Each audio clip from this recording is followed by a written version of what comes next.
Gentlemen, during our previous debates, we asked you about your stances on sports betting, an issue that is now being left in the hands of individual states. It seems to be working in our neighboring state of Mississippi. During the first full month of wagering on sporting events, they generated $660,000 in revenue for Mississippi highways and bridges. Now, here in Tennessee, we can expect this issue to come up in the next legislative session. I'm open to hearing from Tennesseans what they think is best, but one thought I've had is having physical locations like in downtown Nashville, downtown Memphis, as well as allowing for those physical locations to have online platforms.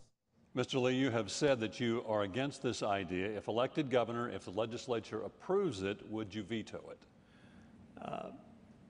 Oftentimes, I'll tell you why I'm against it. I think that most frequently, and I would work with the legislature to make sure that they didn't approve it. I think that organized betting frequently develops into organized crime that we don't need in our state. It also generally has the most negative impact on the folks in our communities that have the least income.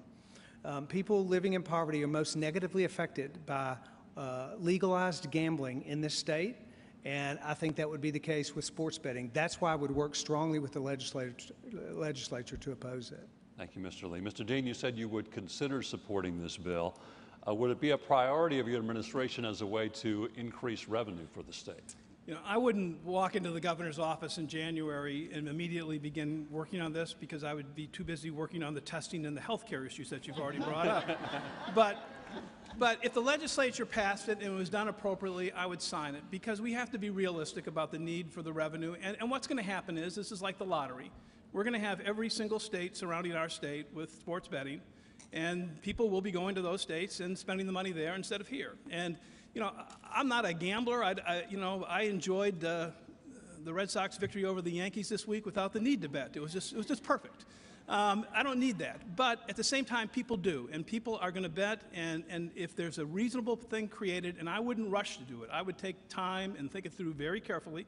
Mr. Lee raises some legitimate questions, and then I would sign it, because I think we're ultimately going to be there anyway if the other states are doing it. For both of you, would it change your mind or make it easier to support this if it were a local option? In other words, if each county got to decide, say Shelby County, which is competing against Mississippi, if their voters get to decide, we want it here, but maybe Hamilton County doesn't want it. Would that make any difference, Mr. Lee? I have the same concerns, whether it's a local. I do, believe that local decision-making is generally the right direction to go. So I'd be more open to local decision than a statewide decision on that. But I would express real concern, primarily around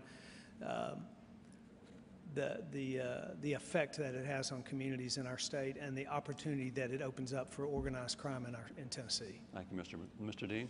Yeah, my inclination on that one is to say that is a decision that would be appropriate for local government to make, and I would allow them to do that. Again, I think long term we're going to end up doing this, and you just got to do it right.